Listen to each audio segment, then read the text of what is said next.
বিসমিল্লাহির রহমানির রহিম।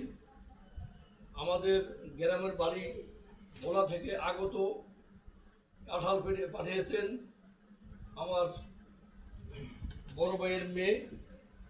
তো এখন কাঁঠালটা কাটবেন, ইনশাল্লাহ দেখি কীরকম হয়। কাঁঠাল কাটার নিয়মটা সবাইকে বলে দিই।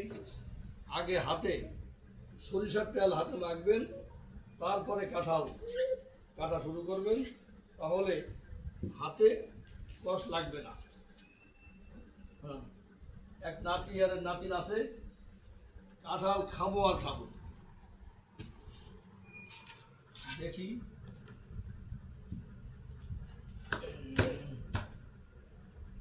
নিয়ম কি কাঁঠাল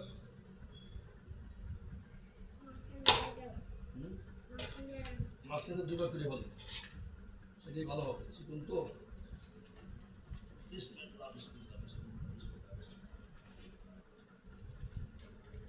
দর্শক ভুল হইলে সরি, আমি কিন্তু ওইভাবে কাঁঠাল কাটতে জানি না। দেখা যাক কি অবস্থা, আল্লাহ ভরসা। মাশাআল্লাহ, রোয়া তো ভালোই হবে ইনশাল্লাহ। এটা পরে কাটি, এইটাকে এখন কাটবো।